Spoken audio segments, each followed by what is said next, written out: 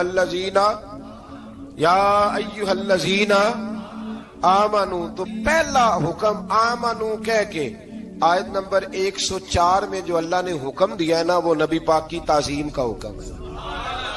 پہلا حکم ہی اللہ نے حضور کی عزت اور ناموس کا ارشاد فرمایا۔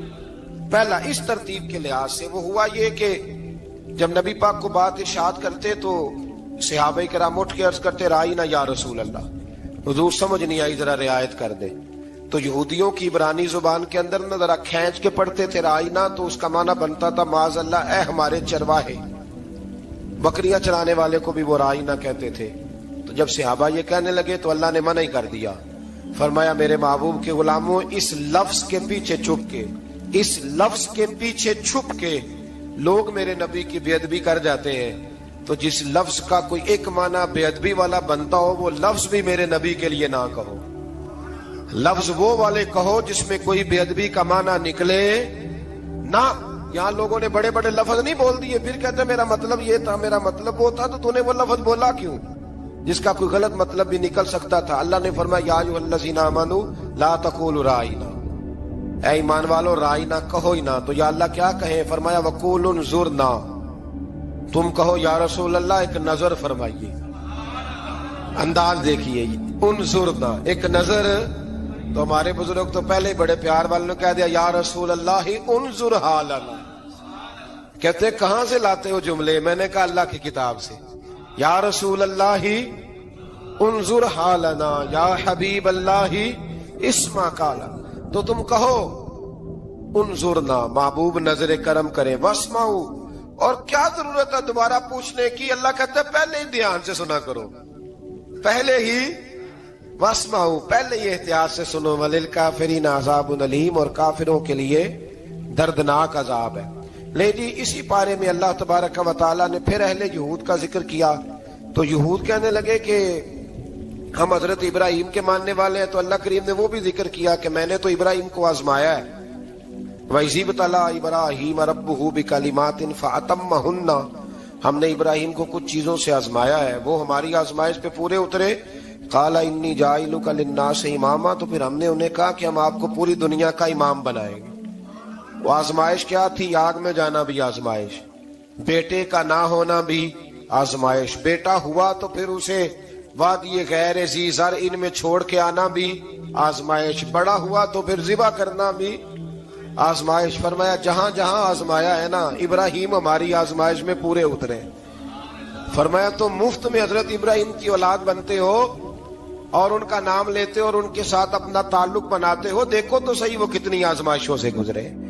تو اس کا بھی اللہ نے اسی میں ذکر فرمایا۔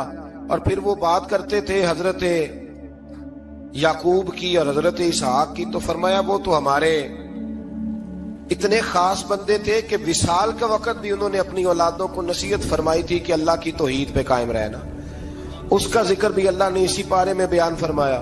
اور جو حضرت ابراہیم اور جناب اسماعیل نے کعبہ تعمیر کیا تو اس کا ذکر بھی اللہ تعالیٰ نے اسی پارے میں فرمایا۔ اور فرمایا جب وہ کعبہ بنا رہے تھے تو کہہ رہے تھے ربنا تقبل منا، کہہ رہے تھے اے اللہ بنا ہم نے دیا ہے پر مہربانی فرما ہم سے قبول فرما لے۔ تو جو آیہ کریمہ آخر میں عرض کرنا چاہتا ہوں اس پر بھی تھوڑی توجہ فرمائیں گے تو بات بڑی نکھر کے باہر آئے گی۔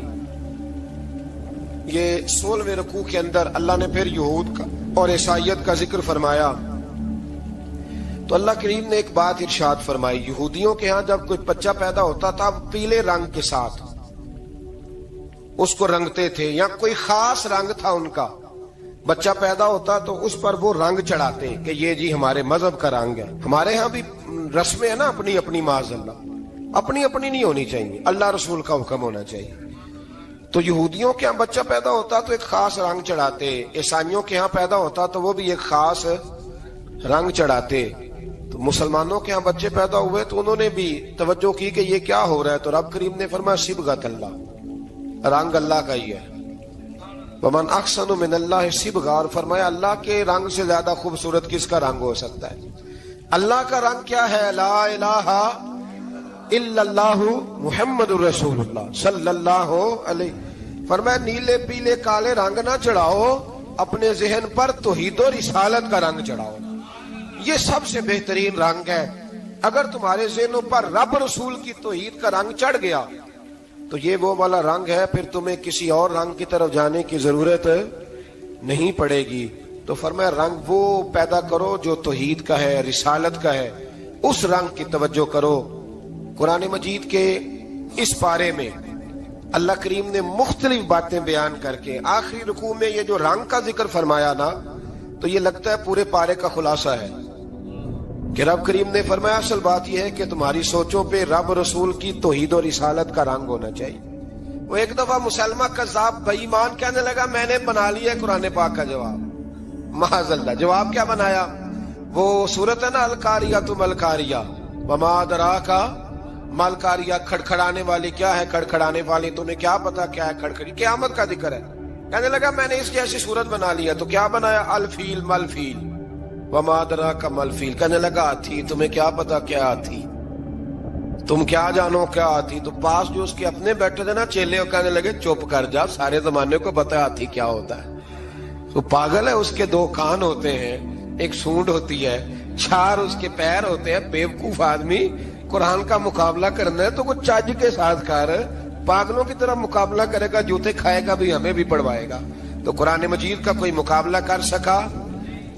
تو اس آیہ مبارکہ میں اللہ نے کافروں کو یہ کہا اگر مقابلہ نہیں کر سکتے تو پھر اللہ سے ڈرو، ورنہ دوزخ میں ڈالے جاؤ گے، وہ جس کا ایندھن آدمی اور پتھر ہے، اور بنائی بھی کافروں کے لیے گئی ہے. اعدت للکافرین. جہنم کس کے لیے بنائی گئی ہے؟ کافروں اور منافقوں کے لیے. مسلمانوں کے لیے بنائی گئی. مسلمان مرضی سے چھلانگے لگائیں تو ان کی موج ہے، ورنہ ان کے لیے جہنم، ان کے لیے اللہ نے جنت بنائی ہے. اور یہ بات کرتے ہی رب کریم نے فرمایا اے محبوب علیہ الصلوۃ والسلام مومنوں کو خوشخبری دے دیں کہ اللہ نے ان کے لیے جنت بنائی ہے، اس میں باغات ہیں، انہیں رزق دیا جائے گا کھانے کے لیے، اور اس میں انہیں پاکیزہ بیویاں دی جائیں گی، اور پھر وہ اس میں ہمیشہ رہیں گے، انہیں اس سے نکالا نہیں جائے گا. آگے جو آیات کریمہ ہے نا، اس کے اندر اللہ تبارک و تعالیٰ نے فرمایا ہے کہ اللہ حیا نہیں کرتا سمجھانے کے لیے مچھر کی مثال بھی دینی پڑے. فرمایا قرآن سے کچھ لوگ ہدایت حاصل کرتے ہیں اور کچھ گمراہ ہو جاتے ہیں. جب لوگ اپنی مرضی کی تشریحات چاہتے ہیں تو گمراہ ہوتے ہیں، اور جب قرآن کو رسول اللہ صلی اللہ علیہ وسلم اور امت مسلمہ کی تشریحات کی روشنی میں سمجھتے ہیں تو پھر اللہ ہدایت عطا فرماتا ہے. پھر اللہ تبارک و تعالیٰ نے آگے ارشاد فرمایا حضرت آدم کی پیدائش کا واقعہ. کچھ مفسرین نے لکھا اللہ نے مشورہ کیا تھا فرشتوں سے، وَإِذْ قَالَ رَبُّكَ لِلْمَلَائِكَةِ إِنِّي جَاعِلٌ فِي الْأَرْضِ خَلِيفَةً. لیکن کچھ مفسرین کہتے ہیں کہ اللہ کو ضرورت نہیں فرشتوں سے مشورہ کرنے کی. اللہ نے فرشتوں سے مشورہ نہیں کیا، بلکہ رب نے انہیں آگاہ فرمایا تھا کہ میں لگا ہوں زمین پہ اپنا نائب بنانے، میں خلافت دینے لگا ہوں زمین پہ. اب یہ تو دینے والی کی مرضی ہے نا، اس نے کس کو دینی ہے، یہ تو دینے والے کی مرضی ہے نا اس نے. تو کچھ لوگ کہتے ہیں کہ دینے والے سے زیادہ ہمیں پتہ ہے.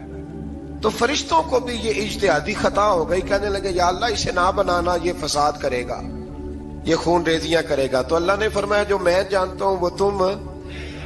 اللہ اکبر. امام راضی فرماتے جب رمضان آتا ہے تو اللہ فرشتوں سے کہتا ہے ذرا یہ کھول کے دروازے دیکھو نا یہ زمین پہ کیا کر رہے ہیں. تم تو کہتے تھے فساد کریں گے اور یہ سارے تراویحاں پڑھ رہے ہیں. تم تو گویا کہتے تھے فساد کریں گے اور یہ تو دیکھو گویا رمضان کے روزے رکھ رہے ہیں، یہ تو میری یاد میں نکلے ہوئے. تم کچھ کہتے تھے اور دیکھو میں نے تمہیں کہا تھا نا جو میں جانتا ہوں وہ تم. اللہ نے پھر حضرت آدم علیہ السلام کو تمام زمانے کے علوم عطا کیے، علم سکھا لیا. تو فرشتوں سے کہا تم بھی ان چیزوں کے نام بتاؤ، تو وہ بتا سکے نہیں. اللہ نے فرمایا اب اس طرح کرو آدم کو سجدہ کرو. سب نے سجدہ کیا سوائے وہ. کہنے لگا یا اللہ صرف تجھے ہی کرنا ہے. کرنا بھی صرف اللہ کو چاہیے، پر رب کے آگے بھی جھکنا چاہیے، اور جس کے سامنے رب جھکائے نا وہاں بھی. اور یہ جو عاجزی ہے نا، یہ جو جھکنا ہے، یہ علم کے آگے ہے. ہماری مصیبت یہ ہے کہ ہم علم کے آگے بھی گردن جھکانے کو تیار نہیں ہوتے، وہاں بھی ہم خود عالم فاضل بن جاتے ہیں. تو فرمایا کہ سب سے کہا سجدہ کرو، سب نے سجدہ کیا سوائے ابلیس کے، تو پھر ہوا کیا؟ وکان من الکافرین، وہ کافروں میں سے ہو گیا۔ پھر اللہ نے حضرت آدم کو اور جناب حوا کو نا مقام دے دیا جنت میں رہنے کے لیے، اور کہا سارا کچھ کھانا، درخت کے قریب نہ جانا۔ ابھی آپ کسی سے کہہ دیں تھوڑا سا کہ پیچھے نہ دیکھنا، یعنی اگر میری سمجھ لیں ادب کی وجہ سے کوئی 1.5 2 منٹ یا 6 منٹ نہیں بھی نہ دیکھے گا تو سوچے گا ضرور کہ پتہ نہیں اب پیچھے کیا ہے، مصیبت کیا ہے۔ یعنی آپ کہہ کے دیکھ لیں کسی کو، پیچھے نہ دیکھنا، فطرت ہے نا انسان کی، وہ جستجو کرتا ہے، کہا اس درخت کے پاس نہ جانا۔ تو حضرت حوا سلام اللہ علیہا کہتے ہیں دل میں خیال رہتا تھا کہ آخر ہے کیا درخت کے پاس۔ یہی انسان کا عقیدہ توحید ہے کہ جہاں سے رب منع کر دے وہاں وہ منع ہو جائے، اور یہ ان کی خطا نہیں تھی، یہ اللہ کی حکمت تھی، چونکہ رب نے تو پہلے کہہ دیا تھا بنایا ہی زمین کے لیے، تو یہ تو سارا کچھ ہونا تھا تو زمین پہ آنا تھا نا۔ تو حضرت حوا اور جناب آدم کے پاس شیطان آیا، اب اس کو نکال تو دیا تھا پر ابھی اس کا جنت میں آنا جانا بند نہیں ہوا تھا، یہ بھی اللہ کی حکمت تھی۔ تو وہ کہنے لگا تمہیں پتہ ہے بعد میں مر جاؤ گے؟ تو حضرت حوا کہنے لگی کیا موت بھی آئے گی؟ کہاں، اس کی تکلیف بھی بڑی ہوگی، تو پھر بچیں گے کیسے؟ تو کہنے لگے پھل کھا لو اس درخت کا، تو بچنے کے لیے پھل کھایا تھا۔ اس طرح لوگ آج بہت سارے کام بچنے کے لیے کرتے ہیں پر بچ سکتے، بچنے کے لیے پھل کھایا تو اللہ نے فرمایا زمین پہ چلے جاؤ۔